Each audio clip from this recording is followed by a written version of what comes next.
Welcome back to Studio 701. That's right. The Central Dakota Humane Society is holding its annual Shaggy Shuffle for a fundraiser this coming Sunday. Yeah, that's always a big deal every year. Now, Cameo Skager is joining us. I think we're actually on the wrong script here. Are we on the wrong script right now? We're supposed to be talking with Rebecca about fall family photos. That's what happens when we get a day off, you know? I know, that's what happens.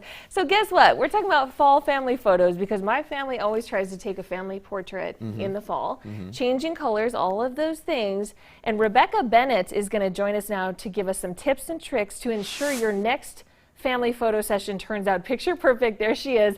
Hi, Rebecca. Thank you so much. Thank you for having me. It's been an honor. Oh, we're excited to have you. So why do you think fall is such a great time to capture pictures or family photos? I think fall is a fantastic time. Just not only with the foliage, but I think people kind of liven up jumping around in the leaves and just enjoying the change of scenery, both kids and adults alike. That's a canola field photo that I took 2 years ago when I was interning out here in North Dakota before I moved here.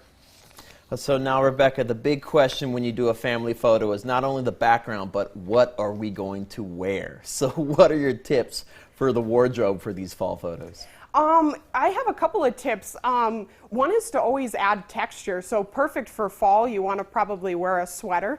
That kind of adds depth into your photo. And try to have like 2 or 3 colors, not like one, so you'll have kind of a boring look, or not too many, so you'll create very busy. And also, I know a lot of people sometimes struggle with color schemes, so to have pair with burgundy and brown together, and orange and tan, or whatever suits you and your family the best. I know sometimes people can struggle with that. They don't want to look like everybody else, but just to have your pictures unique to you is what counts. Yeah, I love that. And I was going to say that we saw some great photos that you sent us as examples. And you mentioned that canola field, you said when you were interning. What was it like? I mean, I think canola fields are so beautiful. They are. That's one of my favorite things to see. So tell us about you and what got you into photography. So I started taking photos when I was 10 years old. I picked up my mom's point and shoot camera, and I don't know, something sparked in me, and I got a passion for it. And I started my small business when I was 13 down in Georgia, and it's been an absolute whirlwind of amazingness, and I don't regret getting into it, and it literally is my passion.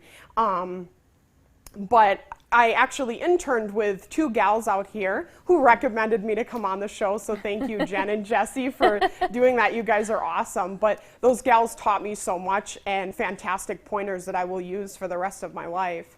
And now you're sharing it with our audience, which is so nice. Yes. That's right. It's good to have an expert out here. So Rebecca, I know Amber and I were joking that we took the family photo with the denim, you know, the denim on denim. Do you have any horror stories of family photos that you've taken from when you were younger? No, but I can look back on some of the photos from when I was a kid, and I look back on them and I'm like, Mom, why did you dress us in like that? I know, that is always so funny. What can families do? What is some advice you have for them to step up their photos, bring up their photos a notch? So I know we talked about how you can take better photos with your smartphone, because I know like everybody with COVID and everything struggle financially. So even taking better photos with your smartphone, taking advantage of that natural lighting, whether you're inside or outside. If you're inside, taking your photos by a window, and if you're outside, not having that harsh sunlight make your eyes squinty or whatever, because you don't want that, and no harsh shadows on your face. And just be yourself. I know like a lot of people, I always tell them, just relax, it's all good. You can just enjoy yourself and be yourself. That's what's most important. Awesome. Amber, are we going to see a bathtub shot Not like we that. just had of that No. one? Trust me, that I could never look that beautiful. Okay. I couldn't either, Amber. I couldn't pull it off.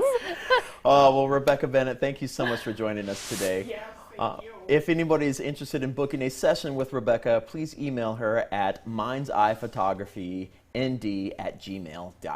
Michael, you've seen my face mask I like to wear. Yeah, yeah. That's what my tub pictures look like. They're scary. But keep it here. Coming up next, we'll tell you about an event for your four-legged fur babies.